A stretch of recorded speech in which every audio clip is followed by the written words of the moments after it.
Hi folks, you'll have already seen this because I did a thank you video to Tobias, who sent this to me from America, but I think this knife deserves its own little video on its own because I think frankly it's a cracking little knife.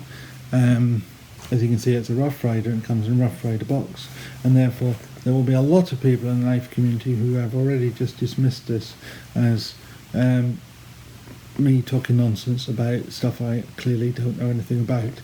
But frankly, I've got an awful lot of knives, and out of all of those, there are a few that are as good as this, and certainly if you add in value for money, they're as good as this for the price.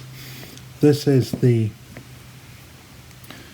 Rough Ryder 2038. 2038 means it's a relatively modern one, and this, I think, marks a sea change in the way that Rough Ryder do things. I mean, for example, another knife that Tobias sent me at the same time was the 4-inch toothpick. Now this is, again, it's a very nice knife, and it's got some very nice sort of mouldings and things in it, and it's got its match strike pull and so forth. That's very nice, and the fit and finish is pretty damn good, particularly for the price. Blade centering's a tad off if I'm being picky, but you know, it's a traditional. A lot of this looks like it's kind of moulded in rather than cut in. But anyway, now we get this knife, and this knife is chalk and cheese. We have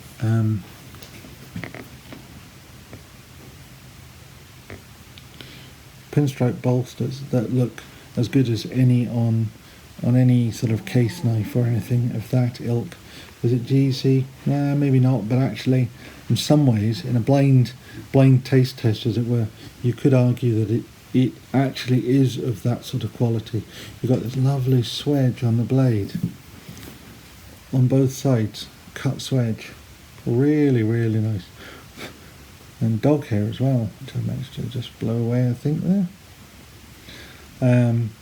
You can see again that number on the blade, RR2038 China, so it is made in China, but then, you know, made in China isn't necessarily the bad thing that it may have been even a year or two ago, you know, as recent as that. I mean, I've got knives like the J made that I've got out of China, which, you know, obviously I paid a lot of money for, but it's you know, it's a really good knife. It stands up against literally any competition.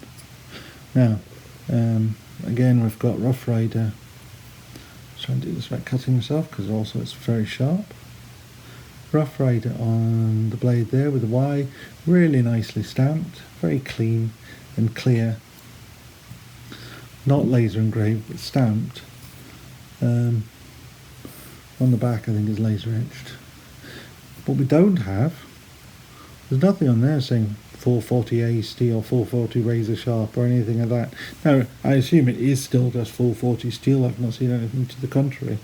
But, you know, do they have to stamp it in big letters in the middle? Now, is that any worse than many of the knives that I have owned in my sort of almost 50-year knife career? Were no better than that, no better, no worse. They were just, that's what they were. 440 steel, 440A was almost the norm. Now, here we've got steel, I think they're steel rather than nickel silver bolsters. They could be nickel silver.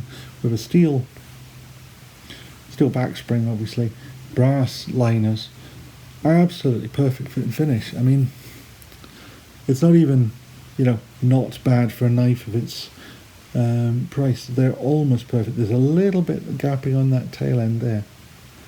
You can just see that.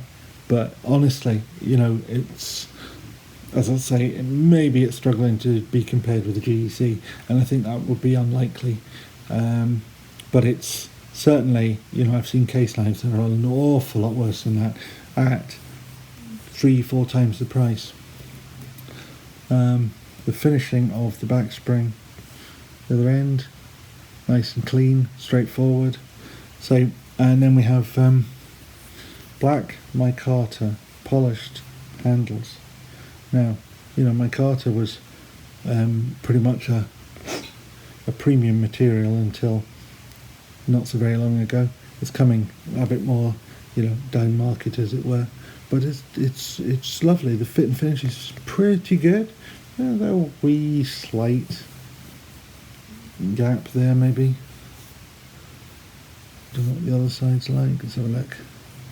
Very slight gap. But as a user knife, it came razor sharp. It holds its edge reasonably well. I mean, I haven't gone out and used this as a day in, day out work knife. I mean, I know it's called a work knife, but this is a knife that you carry in your pocket and you open envelopes with it and you cut the odd box open, or you cut the odd bit of string or a zip tie or something, whatever. That warning point is really good for getting in there. It's a nice little whittling blade. It works well for that too. It's legal size in the UK.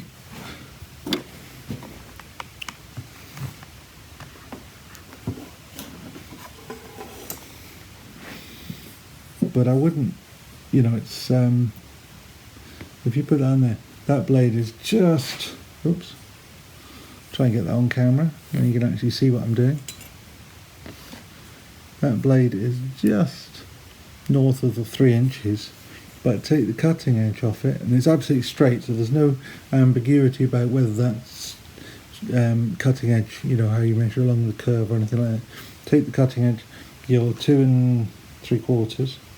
There's no dubiety about that at all.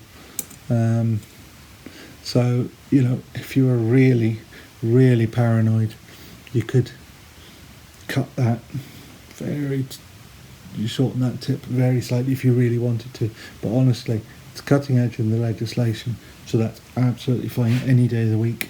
It's a slip joint, so there's no need to panic about locks or anything like that. It just works.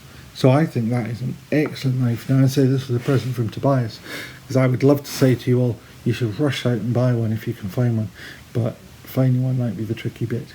If you have a brilliant friend like Tobias, who seems to visit Smoky Mountain Knife Works far more than is probably healthy, then great. I'm very grateful to have a friend like that. But anyway, this is a really, really nice knife. I'm very grateful to Tobias for sending it to me. I'm very grateful to Rough Ryder for making it. I think that Smoky Mountain Knife Works, who are behind the Rough Ryder brand, are really upping their game. This is sea change from the Carbon series. Was a series that came out really quite recently, which is what this was from. And that is, again, you know, it's a really nice knife and a great present. But, you know, when you compare this to the Warncliffe there, it really is night and day in terms of the quality and the fit and finish. The way this is made, you know, that they look like they've popped out of a mould. They were cast, if you like that. And I don't know if they were. I mean, I'm maybe doing them a disservice. This really looks more like a traditionally made lined knife. Now, you know, I don't know. They may be cast as well, for all I know.